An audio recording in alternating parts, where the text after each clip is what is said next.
어렸을 때 아버지가 이제 먼저 돌아가신 게, 네, 일단 충격이었어요. 물론 굉장히 오랫동안 아프셨어요. 예, 한 7, 8년은 계속 아프셔가지고, 네. 뭐, 뇌수술도 하시고, 나중엔 위암이다가 이제 간암까지 전이가 되셔가지고, 굉장히 오랜 시간을 아프시다가, 네, 물론 이별할 시간이 있었지만, 그래도 돌아가시니까 그게 어릴 때는 상처더라고요. 그러니까 학교에 갔을 때 그 당시에는 그런 거 있잖아요. 부모님 안 계신 사람 손들어, 눈 감고 막 이렇게 손드는 게, 그게 어린 마음에는 왜 저런 걸 하지 하면서도 좀 상처였어요.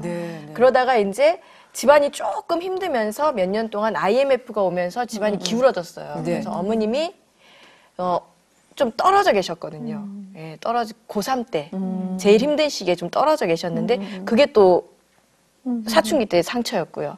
마지막 상처는 그래서 힘들어가지고 고등학교 등록금조차도 없었어요. 예.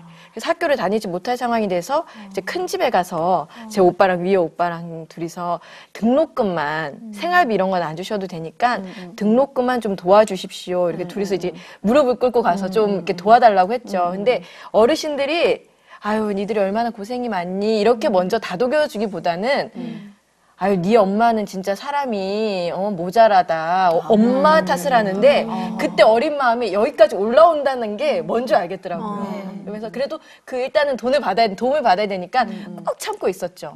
그런 다음에 이제 입금을 해주셨는데 다음날 입금을 했는데 그때 단위가 뭐 몇십 원까지의 고등학교 등록금은 그랬거든요.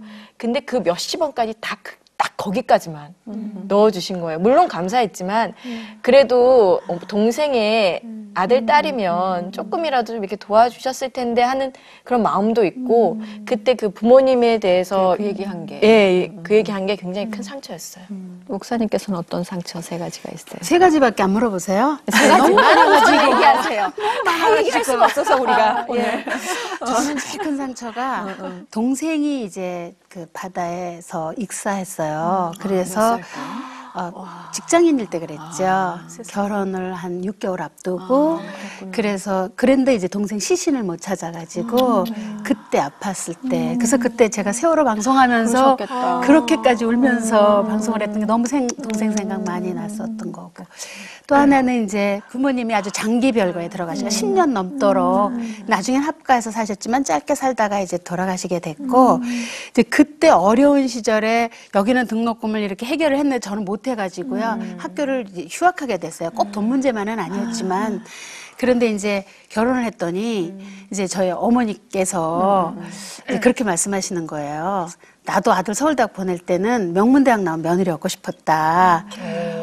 그게 드라마에 나오는. 예. 아니 그렇게 뭐 안 좋게 말씀하신 건 아닌데 그 말이 자연스럽게 그냥 나오신 말씀인데 제가 아팠었기 때문에 그 말이 비수가 되어서 예 그렇게 오래 아팠던 것 같아요. 네. 우리 원장님께서는 어떤? 저 같은 경우는 뭐 부모님이 이혼하거나 그러지는 않으셨지만 너무 많이 싸우셨어요. 차라리 이혼을 하셨으면 포기를 할 텐데 함께 살면서 계속 싸우니까 그 분노의 에너지나 이런 것들을 감당하는 것이 어릴 때 너무 많이 힘들었죠. 예, 그리고 아무래도 두 분이 늘 전투를 하셨으니까 우리하고는 뭐 좀 신경을 쓸 수 있는 여력이 전혀 없으셨던 것 같아요. 지금 생각하니까.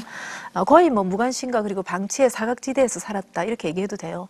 저는 입학식도 혼자 가고 졸업식도 혼자 가고 모든 걸 혼자 하는 그런 아이였으니까. 그러니까 어느 순간에 사춘기가 되니까 그 엄마 아빠가 막 졸업식에 함께 참석하고 이런 아이들을 보면 너무 부럽고 마치 버림받은 것 같은 그런 느낌. 이런 느낌들이 저의 핵심적인 어떤 정서라고 할 수 있고 세 가지 해야 되는 거죠. 네.